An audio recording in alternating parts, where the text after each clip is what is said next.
خبر یہ بھی ہے کہ سعودی عرب کے دارالحکومت ریاض میں مسلم لیگ نون کی جانب سے اجلاس منعقد کیا گیا، جس میں لیگی عہدیداروں نے حکومت پاکستان سے مطالبہ کیا کہ وہ سعودی عرب کے لیے فلائٹس کی تعداد کو بڑھائے تاکہ زیادہ سے زیادہ افراد وطن واپس لوٹ سکیں۔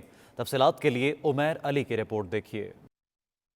سعودی دارالحکومت ریاض میں پاکستان مسلم لیگ نون کے سینئر نائب صدر شیخ سعید احمد کی زیر صدارت اجلاس منعقد ہوا، جس میں لیگی عہدیداروں نے کہا سفارت خانہ پاکستان کے خلاف بے بنیاد اور حقائق کے منافی پروپیگنڈا کیا جا رہا ہے۔ سفارت خانہ اپنے محدود وسائل کو بروئے کار لا کر کمیونٹی کی خدمت کر رہا ہے۔ مخیر حضرات اور ایمبیسی نے کافی بھرپور ساتھ دیا ہے۔ میں تو یہ کہوں گا کہ اگر مخیر حضرات یا ایمبیسی انوالو نہ ہوتی تو ان کے لیے بہت سروائیول ان کا بہت مشکل تھا۔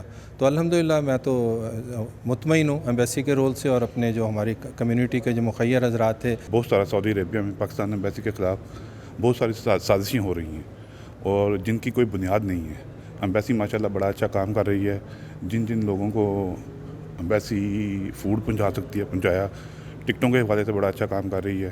ان حالات میں ایمبیسی کے خلاف ایک غیر ضروری پروپیگنڈا مہم جو جاری ہے، میری آپ تمام لوگوں سے یہ گزارش ہے کہ اس پروپیگنڈے پر دھیان نہ دیں بلکہ ذمہ داری کا مظاہرہ کریں اور عملی طور پر اور نیک نیتی کے ساتھ اس معاملے پر اس وقت جو پاکستانی کمیونٹی کو مسائل درپیش ہیں اس میں اپنا تعاون پیش کریں۔ انہوں نے کہا حکومت پاکستان کا فرض ہے کہ وہ سعودی عرب کے لیے فلائٹس بڑھائے تاکہ زیادہ سے زیادہ افراد وطن واپس لوٹ سکیں، اور ایسے افراد جو سماجی رابطوں کی ویب سائٹس پر پاکستان کی بدنامی کا باعث بن رہے ہیں وہ اس پروپیگنڈے سے باز رہیں۔ اجلاس سے فریاد چودھری، محمود احمد باجوہ، عدنان بٹ، مخدوم امین تاجر، وقار نسیم اومق اور دیگر نے اظہار خیال کیا۔ عمیر علی، 92 نیوز، ریاض۔